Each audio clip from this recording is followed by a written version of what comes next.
রক্ষণাবেক্ষণ ও নজরদারির অভাবে ছবির মতো সাজানো ইকো পার্ক এখন আগাছার জঙ্গলে থেকে ভগ্ন দশায়।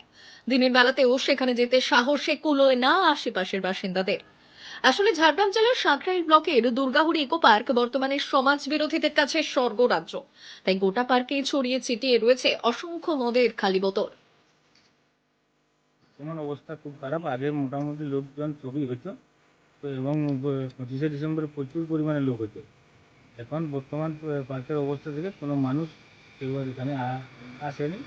এখন শুধু ওই কী বলবো, যে এমনি যে টুকটাক যে লোকগুলো যায় ওগুলো হচ্ছে না যাওয়ার মতন।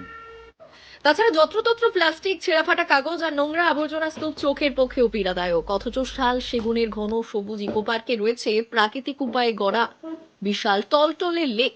সেখানে ছিল বোটিং এর ব্যবস্থাও। মাননীয় মুখ্যমন্ত্রী যেখানে ঝাড়গ্রাম জেলার পর্যটন ব্যবস্থাকে ঢেলে সাজানোর জন্য বিভিন্নভাবে চেষ্টা করে যাচ্ছেন, ওনার আন্তরিকতাকে বিন্দুমাত্র প্রাধান্য না দিয়ে যেভাবে প্রশাসনিক উদাসীনতায়, শুধু প্রশাসনিক বললে ভুল হবে, এখানে জনপ্রতিনিধিদেরও কোনো ভূমিকা নেই। তো গত 10 বছর আগে পার্কটির যে অবস্থা ছিল বর্তমানে একদম ভেঙে পড়েছে। অবিভক্ত মেদিনীপুর জেলা থেকে বিভিন্ন পর্যটকরা এখানে আসতো এবং বাঁকুড়া পুরুলিয়া থেকেও এখানে মানুষজন আসতো। তো বর্তমানে সে অবস্থা আর নেই, ঘরগুলো ভেঙে গেছে, চুরি হয়ে গেছে, মদের পুরো আড্ডা বসছে। শুরুর দিকে গোটা শীত জুড়ে পরিযায়ী পাখির দল ভিড় জমাতো বন দপ্তরের দুর্গাহুড়ি ইকো পার্কের লেকে। আশেপাশের বাসিন্দারা ছাড়াও বনভোজনে আসা দূর দূরান্তের মানুষের কাছে যা ছিল বাড়তি পাওনা। স্বভাবতই বর্তমানের বেহাল দশা ঘিরে কাঠগোড়ায় বন দপ্তর ও জেলা প্রশাসন। পর্যটন আসবে কি করে? সেখানে তো শুধু মদ মাতালের আখড়া। সেখানে গেলে শুধু মদের বোতল ছাড়া আর কিছু পাওয়া যায় না দেখতে। সেখানে নতুন করে যে কিছু সাজানো হয়েছে তা নয়, শুধু মদের বোতল দিয়ে সাজানো হয়েছে। এই মুহূর্তে পার্কের অবস্থা কি অবস্থা? বেহাল দশা। সেখানে সাধারণ মানুষ এমনিতেই যাবে না। গেলে দ্বিতীয়বার আর যাবে না। কোনো কারণে যদি ভুল করে একবার যায় আর যাবে না। পুরোটাই প্রশাসনের গাফিলতি, এছাড়া আর কিছু না। ব্যাপারটা হচ্ছে দুর্গাপুরে যে পার্কটা আছে, পার্কটা তো বন বিভাগের পার্ক। ওখানে আমাদের ফরেস্টের ওখানে কিছু থাকে বিডিও, এবং সাঁকরাইল থানা, ওখানে সামনে থানা আছে। শুনছি ওখান থেকে মদ ফদ খায়। তো আমরা আমাদের প্রশাসনকে জানাবো।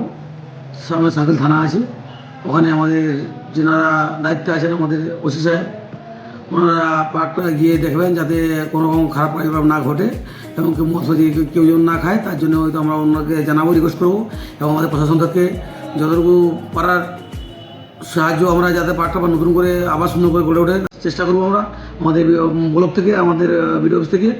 আর আমরা ডিপি সাহেবকে বলবো, ওটা তো সরকারি বড় ব্যাপার, ওনারা যাতে আবার ভালো করে দেখাশোনা করে এবং পার্কটা নতুন করে সাজে সবাই মিলিত হয়ে আমরা একসাথে চেষ্টা করবো পার্কটা নতুন করে গড়ে তোলার জন্য। সাঁকরাইল ব্লকে পঞ্চায়েতের অধীনে থাকা পার্কগুলিতে কিছুটা সৌন্দর্যায়নের কাজ চললেও বন দপ্তরের ইকো পার্ক ঘিরে নিজেদের অসহায়তার কথা তুলে ধরেছেন ব্লক উন্নয়ন আধিকারিক রোহন ঘোষ। প্রথমত এটা তো ফরেস্টের দ্বারা কন্ট্রোলড একটি পার্ক, তাই এখানে সরাসরি আমাদের বিডিও অফিসের বলার কিছু নেই। তবে আপনি যেটা জিজ্ঞেস করলেন, আমাদের কাছে সেরকম কোনো চিঠি আসেনি যে ওইখানে দুর্গাবাড়ি ইকো ফরেস্ট যেটা আছে সেটা বন্ধ আছে। সেটা থাকলে আমাকে ভবিষ্যতে জানতে হবে যে কি বন্ধ হয়েছে কি না হয়েছে।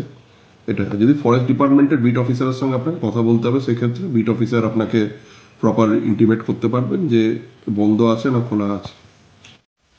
প্রাকৃতিক সম্পদে ভরপুর জঙ্গলমহলে পর্যটন শিল্পকে বিকশিত করার কথা বারে বারে বলেন রাজ্যের প্রশাসনিক প্রধান তথা মুখ্যমন্ত্রী মমতা বন্দ্যোপাধ্যায়। অথচ দীর্ঘ 7-8 বছর ধরেই বেহাল দশায় সাঁকরাইল ব্লকের দুর্গাহুড়ি ইকো পার্ক। ইকো পার্কটি খড়গপুর বন বিভাগের অধীনে। ডিএফও মানিশ যাদবের সঙ্গে যোগাযোগ করায় দূরভাষে তিনি জানিয়েছেন সরকারিভাবে পার্কটি বন্ধ রয়েছে, নতুন করে সাজিয়ে তোলার জন্য প্রশাসনের তরফ থেকে কোনো নির্দেশ এখনো মেলেনি। ব্যুরো রিপোর্ট, আজকের ঝাঁকড়া।